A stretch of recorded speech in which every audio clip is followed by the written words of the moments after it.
Bonjour Monsieur Dolin. Oui, bonjour monsieur. Vous êtes professeur au collège Saint-John-Perse de Grand Camp. Alors Monsieur Dolin, la semaine dernière, il y a eu une violente agression, hein. Un assistant d'éducation a été agressé par un élève avec des ciseaux. Alors au Tout jour à fait. d'aujourd'hui, quelle est la position des enseignants de cet établissement? Voilà, nous avons été très solidaires, hein. Nous avons tout de suite réagi en cessant les activités afin de sensibiliser l'administration à ces faits de violence, je dirais, à répétition des faits de violence, je dirais, verbaux, comme maintenant de plus en plus aussi des agressions physiques. Nous avons commencé par interrompre les cours afin de vraiment de soutenir le collègue qui est resté assez longtemps dans l'établissement pour recevoir les premiers soins. Monsieur Dolin, il y a des concertations avec le rectorat et le département. Pour le moment, vous n'avez pas trouvé de terrain d'entente? C'est exact. C'est exact. Voilà, Monsieur le recteur est passé dans les premières heures, dans les premières heures. Mais on a vite compris que voilà, il était de passage, donc il nous a reçus voilà debout dans un couloir. Donc nous n'avons pas senti le respect qui était dû à notre fonction. Et puis je dirais voilà l'attitude qui convenait dans une telle situation. Voilà, donc voilà, il a échangé dans sa fonction et nous a laissé, voilà, comme il nous a trouvé. Ensuite, nous avons aussi reçu, voilà, la principale qui est une remplaçante, hein, qui est une remplaçante qui est en activité depuis une vingtaine de jours.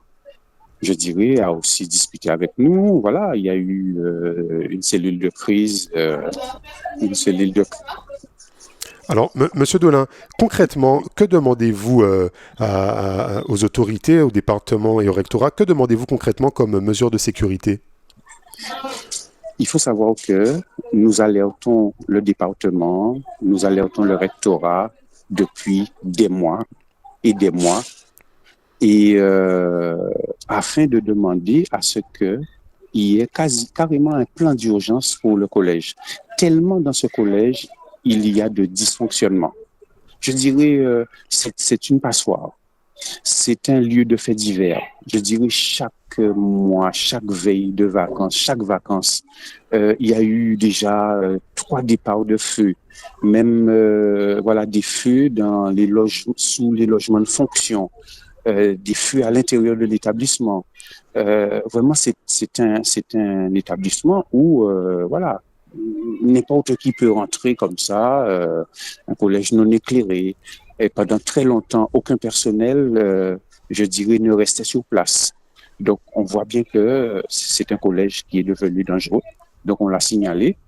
Et puis, je dirais, l'accueil même des élèves n'est pas fait convenablement. Parce qu'un enfant qui vient, qui peut pas aller aux toilettes comme il veut, voilà, un enfant qui paye la cantine, qui mange pas, qui mange un sandwich parce qu'il n'y a pas assez de repas.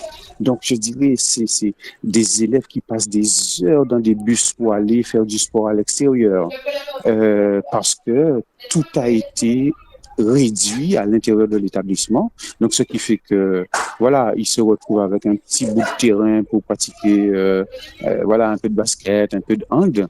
Mais je dirais c'est un terrain qui est ouvert au public, je dirais. Donc, ce qui fait qu'en fait, lorsqu'ils viennent pour pratiquer, le revêtement est affreux.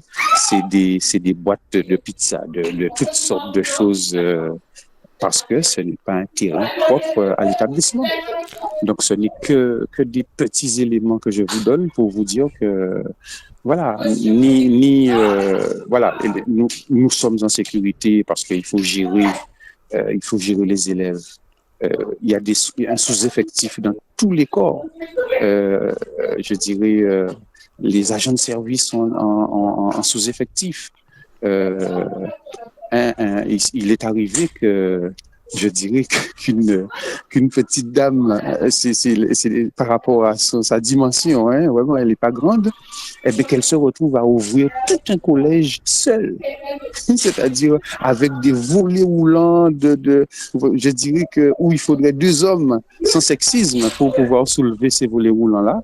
Et voilà. Donc ensuite des agents en pleurs, des enseignants en pleurs, des collègues en pleurs.